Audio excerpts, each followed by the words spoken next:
Muy buenos días. Habla para ustedes el hermano Alexander Castellanos desde la Iglesia de Cristo en Ciudad Merliot. Hace casi 4 meses, el 5 de abril del presente año 2020, yo di mi último mensaje en vista de que mi salud decayó tremendamente, no con el virus que azota al mundo, sino otra enfermedad, y debido a eso, pues he pasado 4 meses sin predicar la palabra de nuestro Dios. Por supuesto que he estado estudiando mucho porque es mi ocupación desde mi juventud, gracias a Dios. Antes de comenzar la disertación de la palabra de nuestro Señor, quiero brindar un tributo a todos los hermanos y hermanas que lamentablemente ya no los tenemos con nosotros debido al fallecimiento que han tenido a causa del coronavirus, que de más está decir azota mundialmente. Sentimos la partida de cada uno de ellos, pero sabemos que ellos han ganado la mejor batalla, la batalla en Cristo Jesús. Honra y gloria a ellos que ahora están en mejor condición que nosotros. Honra y gloria también, quiero referirme a todos los que han fallecido a nivel mundial. Es triste esta situación, pero tenemos que aceptarla. Dentro del caso mío hay parientes que han fallecido y que evidentemente no se hubiese querido su partida así de una forma tan drástica. Bueno, voy a presentar el mensaje de hoy, domingo 2 de agosto del año 2020. El mensaje que voy a presentar habla como título de nuestras ofrendas bajo el cristianismo. Comienzo este estudio haciendo un ligero esbozo de las ofrendas que el pueblo de Israel, Dios le ordenó que las efectuara. Para una comprensión más o menos plena, voy a presentar este estudio en 2 partes, ya que, por supuesto, hablar sobre las ofrendas antiguo testamentarias es un estudio muy riguroso y muy extenso. Me es necesario hacerlo a fin de comprender lo que representan nuestras ofrendas bajo la dispensación cristiana. Aclaro, no estaré refiriéndome a la ofrenda desde el punto de vista monetario, aunque evidentemente en la segunda parte lo incluiré. Me referiré a nuestras ofrendas como un sacrificio en la práctica de nuestro cristianismo. Para tener una comprensión plena de este estudio, lo voy a enfocar primeramente desde las ofrendas que se daban bajo el Antiguo Testamento, o sea, las ofrendas que hacía el pueblo de Israel.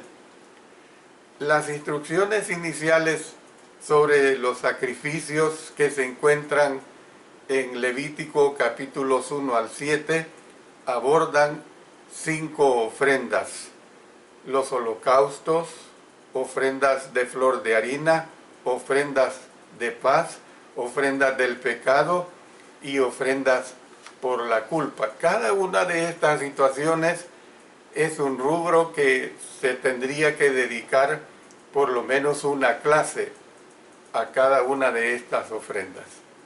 Pero quiero hacer ahora un resumen de los principios del sistema de sacrificios bajo el Antiguo Testamento. Voy a mencionar al menos 9 situaciones. En primer lugar, digo que todos los sacrificios eran dados al Señor. No había ningún sacrificio que no fuera dado al Señor. Luego, la parte número 2 es ofrecer sacrificios era esencial. Es decir, el ofrecer estos sacrificios no estaba desde el punto de vista lo hago o no lo hago, o sea, desde el punto de vista de lo optativo. Había que hacerse. En tercer lugar, obedecer las instrucciones de Dios con respecto a los sacrificios era esencial. No se podía hacer a un lado esta obediencia. Cuarto, Dios requería que los israelitas le dieran lo mejor de ellos. Quinto, las ofrendas tenían varios propósitos.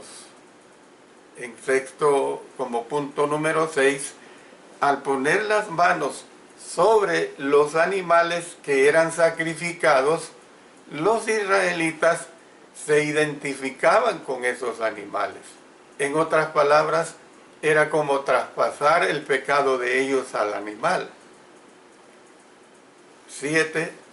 Si bien algunas ofrendas eran completamente voluntarias, se requerían ofrendas por el pecado para poder obtener el perdón de esos pecados. Quiero recordar, hermanos y hermanas, que estoy hablando desde el punto de vista antiguo testamentario. 8. El que buscaba el perdón por un pecado específico tenía que confesar ese pecado y tenía que hacer el pago debido antes de que pudiera ser perdonado. Y aquí explico un poco más. El sistema no proporcionaba perdón automático para el pecador, independientemente de su actitud o independientemente de lo que por el contrario hiciera. Es decir, para que a alguien se le pudiera perdonar bajo ese sistema, menciono al menos 5 situaciones que se deberían de cumplir. Tenía que estar consciente de su pecado, tenía que lamentarse por su pecado, tenía que confesar su pecado, tenía que realizar un pago por su pecado y luego tenía que traer un sacrificio para poder expiar su pecado. Este tipo de sistema no fomentaba ni el orgullo ni la hipocresía, alentaba la justicia. Y el noveno aspecto que quiero considerar es que bajo este sistema sacrificial mosaico se derramaba sangre por el perdón de los pecados. La sangre proveía expiación por pecados bajo el antiguo pacto porque representaba la vida del animal sacrificado. Y esto lo podemos consultar en Levítico capítulo 17, versículo 11. De manera pues que la vida del animal servía como una sustitución de la vida del pecador. Por supuesto, entendemos que esos sacrificios del antiguo pacto no eran más que un tipo imperfecto del sacrificio que una vez por todas dio nuestro Señor Jesucristo, cuya sangre purifica a los pecadores que vivieron antes de la cruz, así como aquellos que vivieron después de la cruz. Entonces, una vez hemos considerado lo que estas ofrendas representaban en esa antigua dispensación, quiero que pasemos a desglosar esa aplicación bajo la dispensación del cristianismo. Por eso quiero que hablemos pues de nuestras ofrendas hoy aplicadas a nuestro cristianismo. Una interesante interrogante que nos podemos hacer es la siguiente: ¿quién tiene o qué tienen que ver con nosotros las ofrendas hechas bajo la ley de Moisés?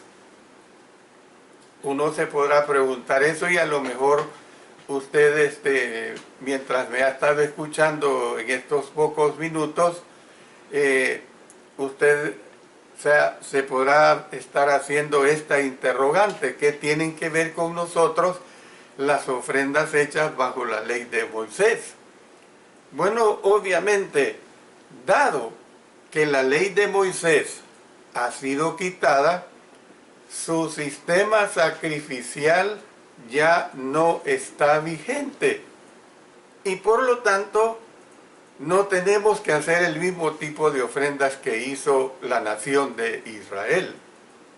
En particular, el sistema de expiación que dependía de la sangre de los animales ha sido reemplazado por el sistema cristiano, que se basa en el sacrificio expiatorio de la sangre de nuestro Señor Jesucristo.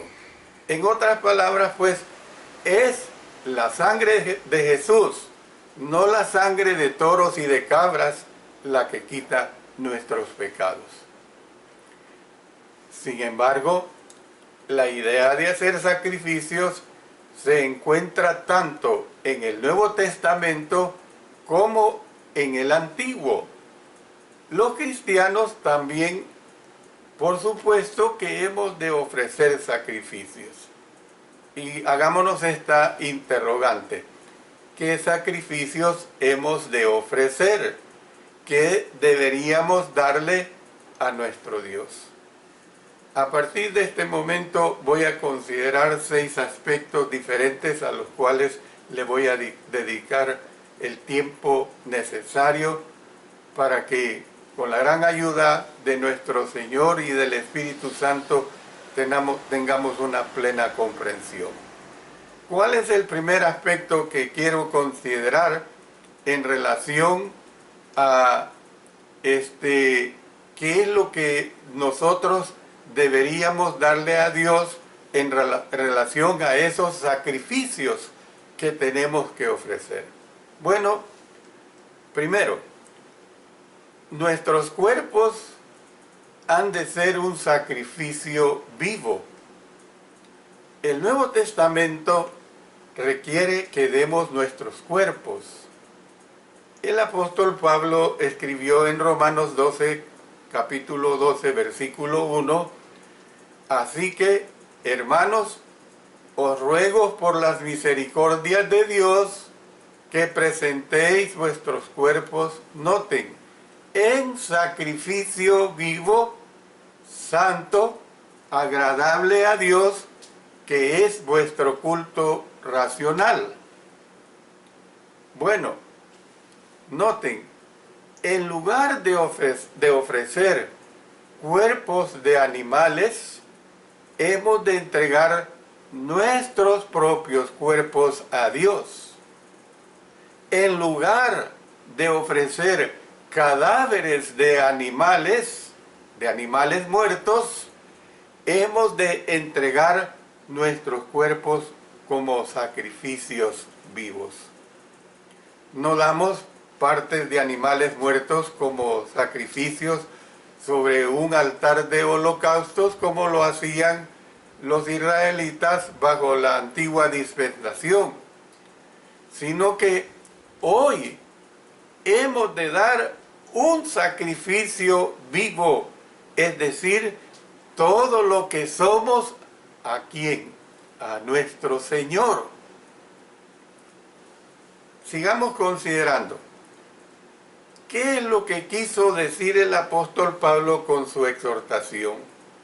Para ello, yo le animo que esta completa explicación está comprendida en el capítulo 12 de Romanos. y vamos a auxiliarnos de ese capítulo para entender qué es lo que quiso decir el apóstol Pablo con su exhortación. El resto de Romanos 12 ayuda a explicar ese desafío. Para dar nuestros cuerpos como sacrificios vivos, tenemos que negarnos a conformarnos al mundo. Noten lo que dice acá. No os conforméis a este siglo, sino transformaos por medio de la renovación de vuestro entendimiento, para que comprobéis cuál sea la buena voluntad de Dios, agradable y perfecta. Verso 2 del capítulo 12. Pero algo más. Debemos usar nuestros dones al servicio de Dios. Le pido que le ponga especial cuidado a los versos 3 al 8 de este capítulo 12 de Romanos.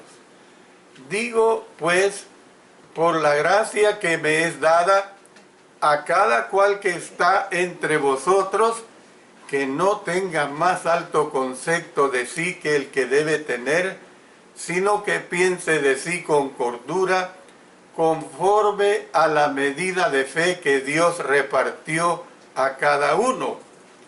Porque de la manera que en un cuerpo tenemos muchos miembros, pero no todos los miembros tienen la misma función, así nosotros, siendo muchos, somos un cuerpo en Cristo y todos miembros los unos de los otros.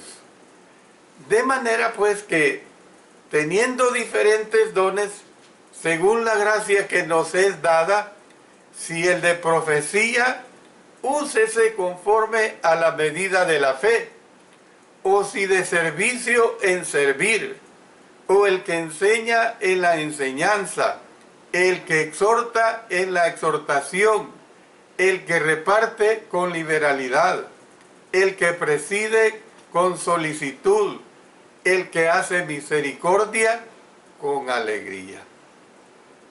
Esta es la parte que les estoy señalando, cómo es que nosotros debemos usar nuestros dones al servicio de Dios. Pero también debemos llevar vidas de amor. ¿Por qué digo que también debemos llevar vidas de amor? Exhibiendo las virtudes descritas en los siguientes versículos. Noten lo que sigue expresando el apóstol Pablo en los versos 9 al 16 de este capítulo 12. El amor sea sin fingimiento, aborreced lo malo, seguid lo bueno, amaos los unos a los otros con amor fraternal, en cuanto a honra, prefiriéndoos los unos a los otros, en lo que requiere diligencia, no perezosos, fervientes en espíritu, sirviendo al Señor, gozosos en la esperanza, sufridos en la tribulación, constantes en la oración, compartiendo para las necesidades de los santos, practicando la hospitalidad. Bendecid a los que os persiguen, bendecid y no maldigáis, gozaos con los que se gozan, llorad con los que lloran, unánimes entre vosotros, no altivos, sino asociándoos con los humildes, no seáis sabios en vuestra propia opinión. Es importante que también nosotros no debemos de pagar mal por mal.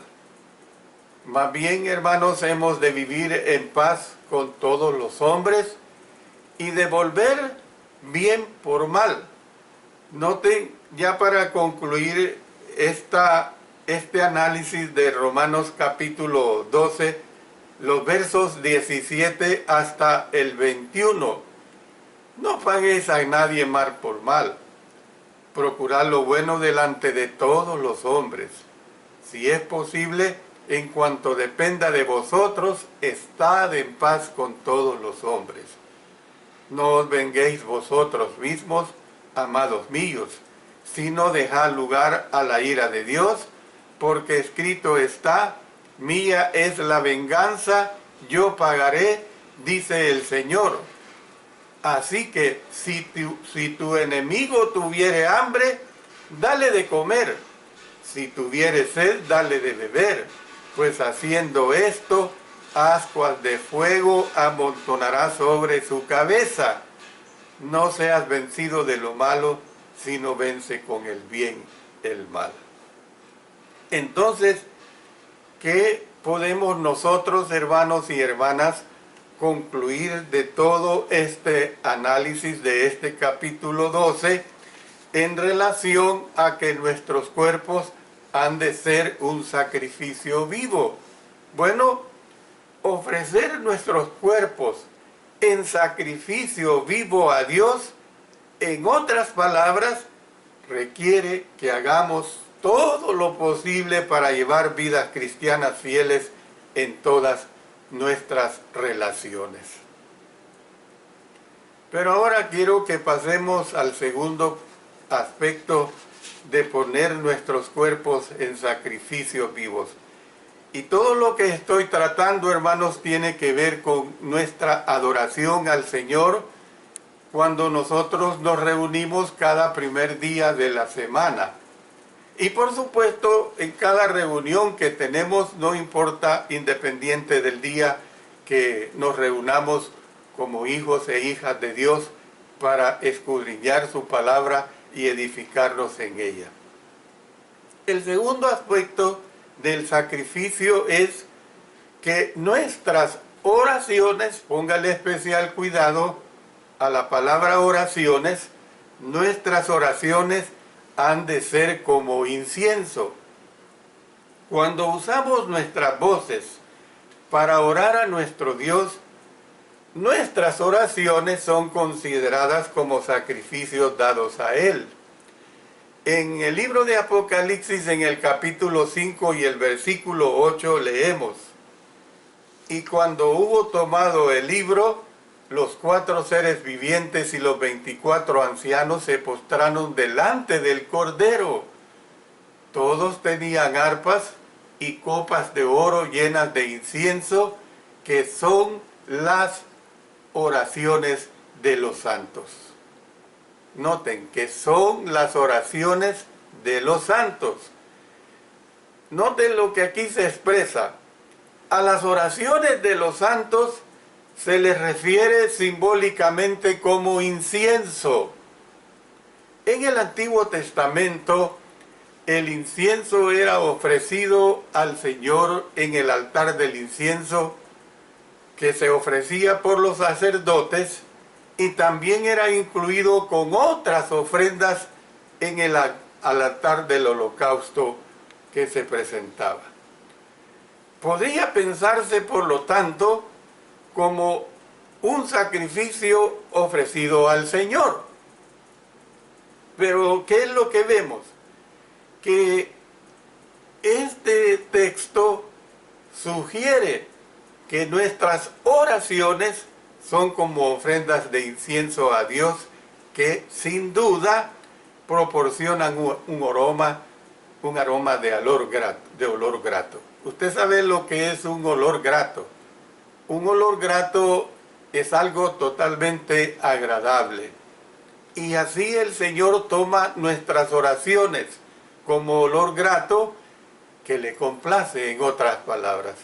Entonces, reconociendo que nuestras oraciones son como incienso a Dios, hermanos, tenemos que orar más a menudo y con mucho más fervor. A nadie escapa los tiempos difíciles que vivimos de la pandemia, que aunque somos cristianos de oración todo el tiempo, todos los días de nuestras vidas, pero a nadie escapa que con esta crisis que nos ha venido, nuestras oraciones han aumentado aún mucho más. Todos los días recibimos notificación de nuestro país o de cualquier parte del mundo, hermano, mi hijo, mi hija, mi esposo, mi esposa, el hermano fulano, sutano, mengano, que son muy fieles, están con el COVID. Por favor, oren por ellos. Nosotros tenemos una lista ya casi de 50 hermanos que leemos todas las noches por su nombre y que oramos por ellos. ¿Por qué? Porque nuestras oraciones son verdadero olor grato a nuestro Dios y el Señor escucha nuestras oraciones. Si bien hay hermanos y hermanas que han partido a la presencia de nuestro Señor, hay también una buena cantidad de cristianos y de personas a nivel de todo el mundo que han sido recuperadas de esta mortal enfermedad. Gracias a nuestro Dios y gracias precisamente a nuestras oraciones que son como olor grato a nuestro Dios, que son el incienso para nuestras vidas, que realmente nos deben de confortar. El tercer aspecto que quiero considerar, hermanos, es acerca de los cantos, nuestros cánticos espirituales que elevamos a nuestro Señor. Nuestros cantos han de ser un sacrificio de alabanza. Note bien lo que estoy diciendo. Un sacrificio de alabanza. Hemos de expresar nuestras voces en alabanza a Dios. El escritor a los Hebreos en el capítulo 13, versículo 15 dice: así que ofrezcamos siempre a Dios, por medio de Él, sacrificio de alabanza, es decir, fruto de labios que confiesan su nombre. Este texto enseña cómo es que nuestros labios pueden ser dedicados totalmente a Él si usamos nuestras voces para cantar sus alabanzas. Nuevamente, cuando venimos a adorar a Dios en su templo, o sea, la iglesia, no traemos animales para el altar, más bien traemos nuestras voces, hermanos, usándolas para cantar alabanzas a Dios, así como Dios se complacía con ese olor de los sacrificios en el Antiguo Testamento, hermanos. Nuestra alabanza sincera es un dulce sonido para sus oídos. Y quiero ampliar este aspecto que es muy importante. En este punto es necesario que recordemos los tipos de sacrificios que complacían a Dios. En los tiempos del Antiguo Testamento, Dios quería lo mejor. Podemos estar seguros de que Dios todavía, hermanos, quiere que le ofrezcamos lo mejor. Puede que no podamos cantar perfectamente, sin embargo debemos cantar tan bien como podamos. El canto congregacional puede no sonar tan hermoso como lo es un coro profesional. Yo he sido aficionado a escuchar al coro nacional de nuestra Sinfónica Nacional aquí en El Salvador. Me he deleitado desde mi juventud, desde mi adolescencia, puedo decir, y a mis 70 años, cuando puedo, voy a escuchar a nuestra Sinfónica y a nuestro coro nacional. Y me deleito lo profesionalmente que ellos lo hacen. Hermanos, nosotros quizás no cantemos en esa forma profesional. Sin embargo, deberíamos hacerlo sonar lo mejor posible, porque eso es lo que Dios quiere de nosotros. Dios espera y merece nuestro mejor esfuerzo cuando le cantamos. Yo voy a parar aquí esta primera parte, como le dije al inicio de este mensaje. Yo le animo, hermano, hermana, amigo, que me está escuchando. Tenga paciencia. Dentro de unos 20 a 30 minutos vamos a reiniciar la segunda parte. Y yo le pido pues que escuche, porque usted va a ser todavía mucho más edificado. Dios bendiga su bendita palabra. Amén.